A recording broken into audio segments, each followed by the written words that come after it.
샬롬 영화교회 윤광서 목사입니다. 오늘도 주님이 주시는 은혜와 평강이 가득하시기를 빕니다. 미국의 대재벌 록펠러는 53세 때 세계 최고의 부자에 오릅니다.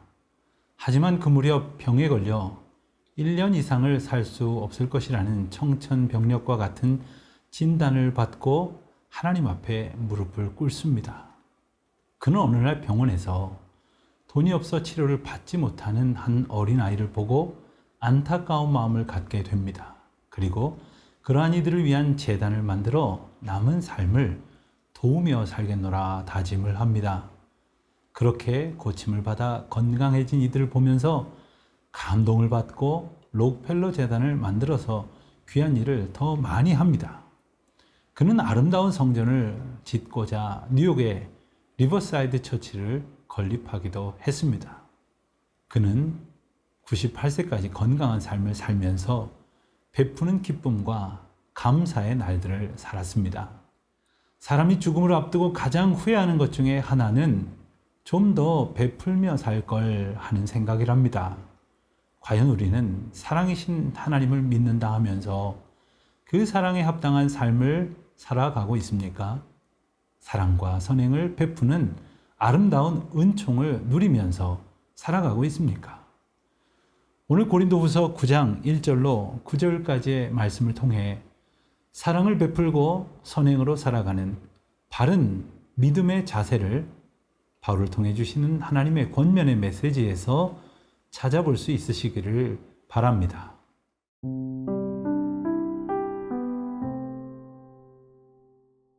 고린도후서 9장 1절에서 9절 말씀입니다.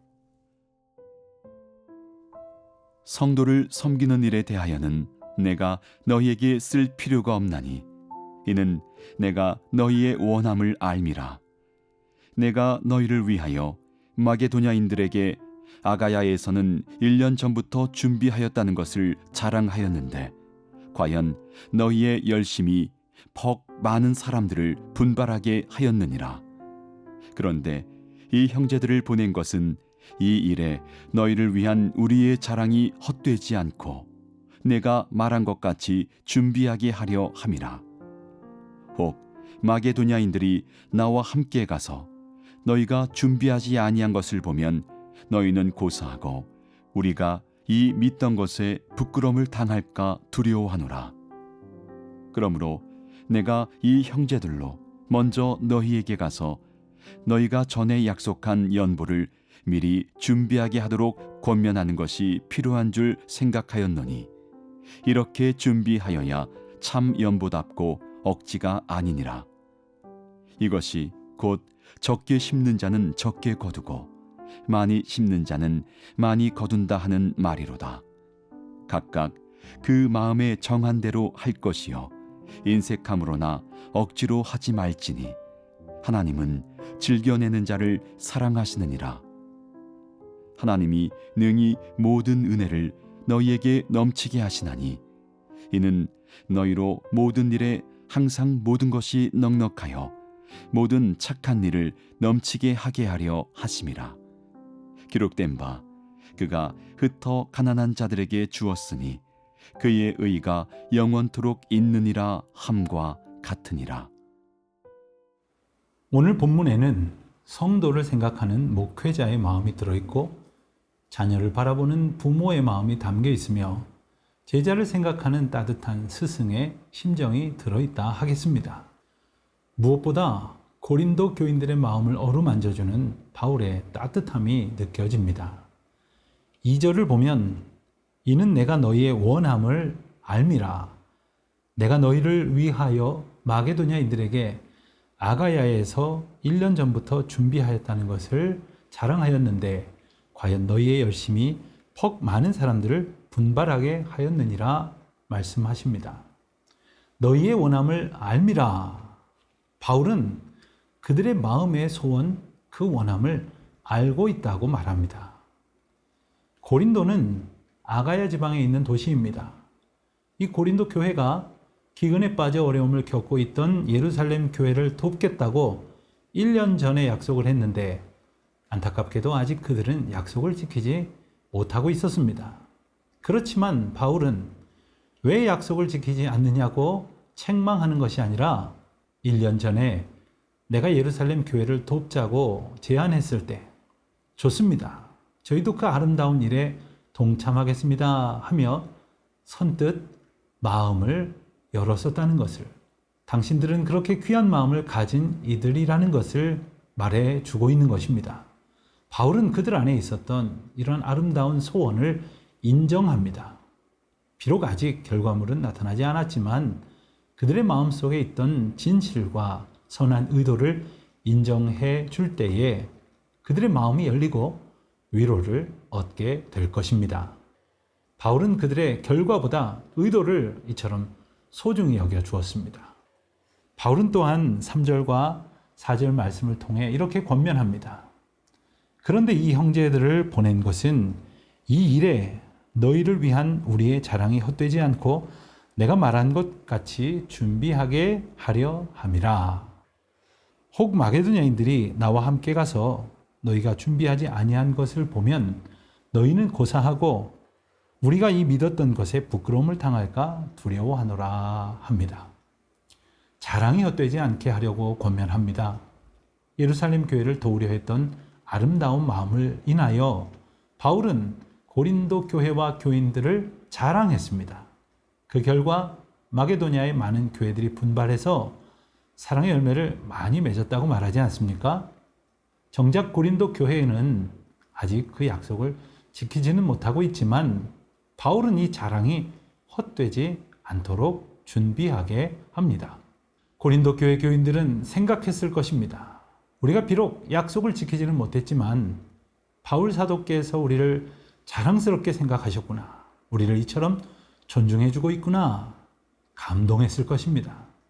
덕이란 이렇듯 상대방의 귀한 것을, 장점을 보는 것이라 할 수 있습니다. 아마도 바울은 어디를 가든지 고린도 교회의 자랑거리를 칭찬하며 다녔을 것입니다. 바울은 또한 5절 말씀처럼 구체적인 준비를 위하여 권면합니다. 사람도 공동체도 좋은 때가 있고 그렇지 않을 때가 있습니다. 기복이 있을 때 그냥 두는 것보다 그를 지혜롭게 권면하고 돕는 일이 필요합니다. 즐거이 하다가도 억지로 할 것 같은 때가 있지 않습니까? 늘 잘할 수 있도록 돕기 위한 권면이 소중한 것입니다. 권면은 이렇듯 사랑 안에서 결실을 이루게 하는 소중한 역사입니다. 그 마음의 동기를 인정하고 그의 장점을 칭찬하면서 그를 격려할 때 아름다운 일들이 일어납니다.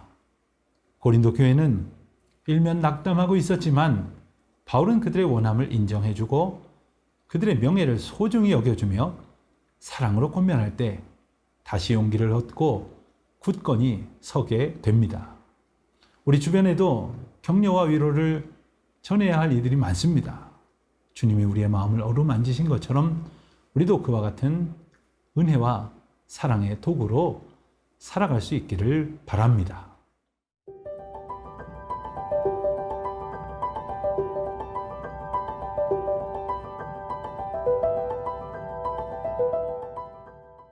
선행이란 무엇일까요? 하나님의 자녀로 그 은혜 가운데에 살아가기를 원하는 성도들은 과연 선행이 어떤 것이며 그 원리는 어떠해야 하는지를 말씀을 통해서 잘 알아야 합니다. 그리고 이 선행을 실천하는 삶을 살아가기 위한 비결은 무엇인지 말씀을 통해 살펴볼 수 있기를 바랍니다. 6절 말씀입니다. 이것이 곧 적게 심는 자는 적게 거두고 많이 심는 자는 많이 거둔다 하는 말이로다. 선행은 심고 거두는 것과 같다고 말씀합니다. 즉 농사 짓는 것과 같다는 것이지요. 씨를 뿌려야 거둘 것이 있지 않습니까? 농사를 짓는 가운데 농부는 씨 뿌리는 수고를 아끼지 않습니다. 씨 뿌리는 수고를 아까워하는 이도 없습니다. 심어야 거둘 것이기 때문이죠. 무엇보다 심는 것, 결실을 소망하는 것 이 자체가 큰 복이 된다는 사실을 잊어서는 안 됩니다. 그런데 땅에 짓는 농사와 사람에게 베푸는 선행은 닮은 듯 다른 면도 있습니다. 선행은 때로 심고 거두는 대상이 달라질 수가 있습니다. 예컨대 이 사람에게 선행을 베풀었는데 내게 선행을 행하는 사람은 다른 사람일 때가 있습니다. 나를 사랑해 준 분과 내가 사랑으로 섬기는 이가 다를 때가 많습니다. 나는 이곳에서 심었는데 전혀 다른 곳에서 거두기도 합니다.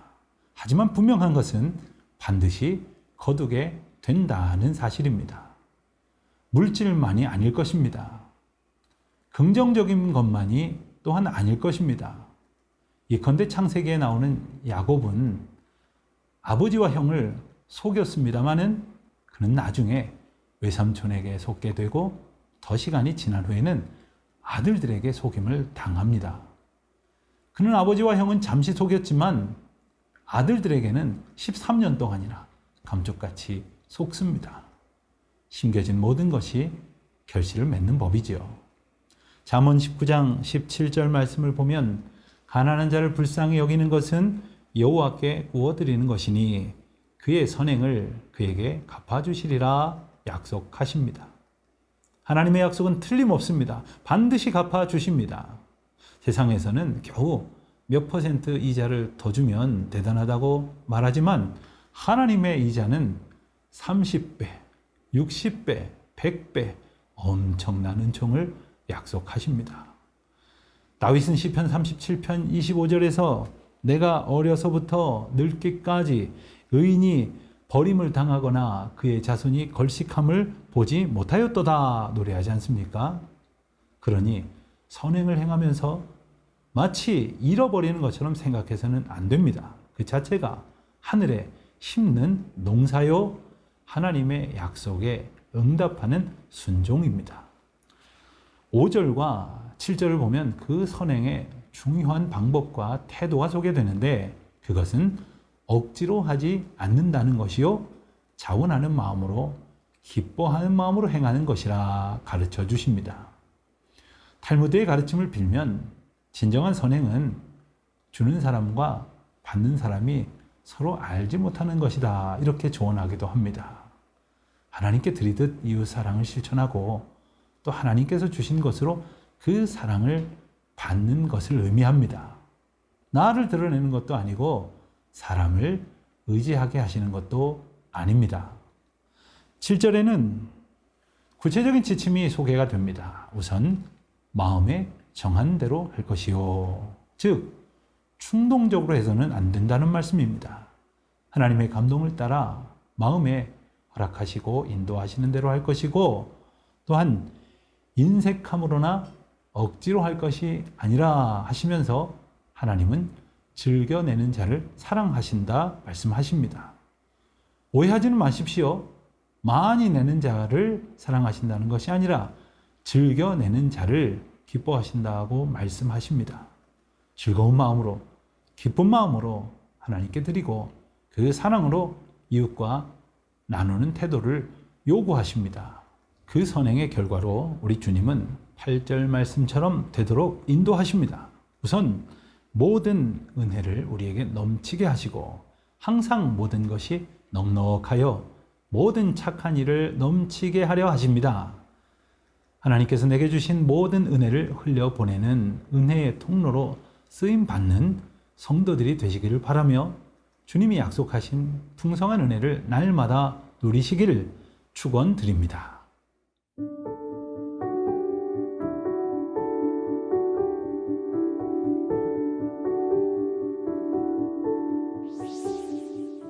사랑과 자비의 하나님 아버지, 주님께서 저희에게 주신 모든 은혜를 나 혼자만 누리고 그치는 것이 아니라 그 은혜와 사랑을 필요로 하는 곳에 흘려보낼 수 있는 은혜의 통로 되기를 원합니다. 저희를 그러한 통로로 사용하실 때에 억지로나 인색함으로 하지 않게 하시고 하나님이 주신 마음으로 잘 준비하여 온전히 쓰임받는 성도 되게 하옵소서. 예수님의 이름으로 기도드립니다. 아멘.